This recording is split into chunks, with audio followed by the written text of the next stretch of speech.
le terroriste qui a sauvagement assassiné ma femme a témoigné qu'il l'avait fait comme un acte de vengeance pour la mort d'un de ses amis, Abu Wael, qui est mort dans les prisons israéliennes.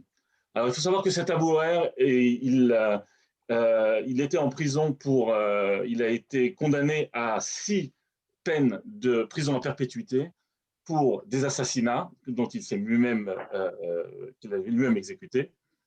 Et il est mort en effet il y a 3 mois à peu près, non, maintenant plus que ça, presque 6 mois, en prison en Israël, mais il est mort d'un cancer. Il est mort d'un cancer et la question se pose, pourquoi voudrait-on venger la mort de quelqu'un qui est mort de maladie?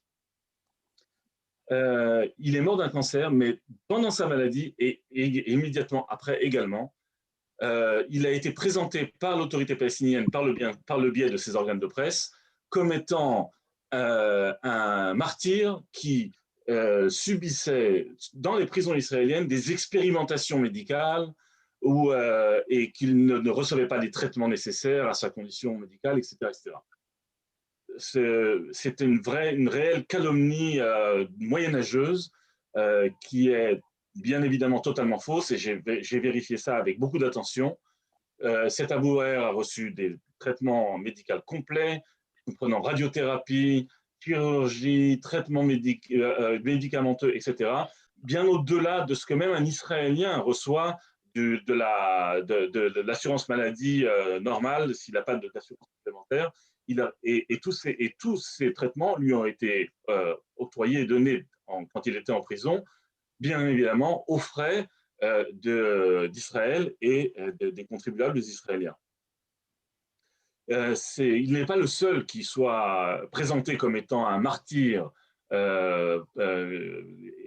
exécuté médicalement, on va dire, par Israël. Chaque fois qu'un prisonnier palestinien a une maladie grave, il est présenté de cette manière-là, alors que des rapports de la Croix-Rouge, par exemple, qui d'ailleurs investit beaucoup d'efforts pour vérifier la manière dont les Israéliens traitent les prisonniers palestiniens dans ces prisons. Il faut comprendre que la Croix-Rouge va visiter plus de 90% des prisonniers palestiniens chaque année. Et dans ces rapports, il n'est nulle part mentionné qu'il y a une quelconque carence dans le domaine du traitement médical. Mais cependant, c'est présenté comme ça par l'autorité palestinienne à sa population. Et cet homme de 40 ans, qui d'ailleurs n'en était pas à son premier coup, on va dire, Mohamed Kaba, qui est le triste nom du terroriste qui a euh, vraiment d'une manière horrible à exécuter ma femme, a décidé donc de venger la mort de son ami. Il a préparé son coup pendant plus de 6 semaines et finalement, c'était bien sûr pas dirigé contre Esther, mais il avait choisi l'endroit, il avait choisi son modus operandi et il a attendu que quelqu'un passe qui lui semble une cible facile. Et là, je rejoins également votre combat pour le droit des femmes et la violence faite aux femmes. Il est bien évident qu'il ne se serait pas attaqué à quelqu'un qui aurait pu se mesurer à lui physiquement. Euh, quand il a reconnu, et de son propre terme, la manière dont elle s'habillait et dont elle se comportait, que c'était une femme juive, il l'a sauvagement attaquée et exécutée dans cette forêt qui est près de chez nous. Et c'est pas dans les sous-bois, hein, c'est dans une allée fréquentée, mais il a attendu d'un moment où elle était seule. Et donc ça, c'est ce qui l'a vraiment amené à prendre sa décision de passer à l'acte. Il est bien sûr maintenant glorifié, lui-même, sa famille, au sein de l'autorité palestinienne comme étant un héros de la patrie. Ça, c'est a priori. A posteriori, tous les prisonniers palestiniens et en premier lieu les terroristes inculpés de meurtre reçoivent des salaires par la loi de l'autorité palestinienne. Et ce n'est pas juste une aide momentanée, ce sont des salaires très importants. Et par exemple, pour ne citer que lui, Mohamed Kaba, donc ce terroriste, l'assassin de ma femme, reçoit depuis, parce qu'il a été bien évidemment identifié et arrêté 3 jours après l'attaque par les forces de défense israéliennes. Et depuis ce jour où il a été arrêté et emprisonné,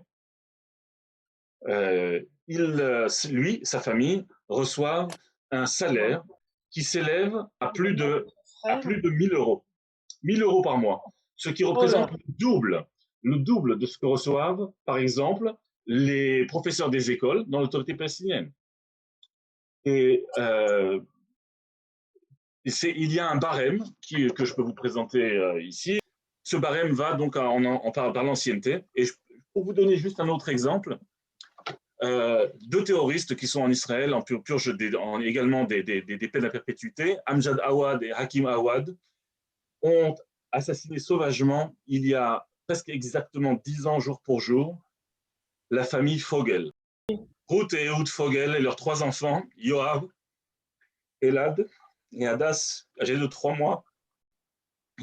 Ces deux tristes personnages les ont assassinés chez eux en poignardant un bébé de 3 mois dans son berceau. Et depuis, ils reçoivent donc ces salaires. Cette semaine, puisque cet assassinat a eu lieu le 11 mars 2011, cette semaine, donc, la semaine prochaine, ils vont recevoir une augmentation, puisqu'ils seront déjà 10 ans d'ancienneté dans les prisons israéliennes. Et donc, leur salaire passera de 1000 euros à 1500 euros, l'équivalent de 1500 euros par mois. Et cet argent-là vient de l'aide internationale.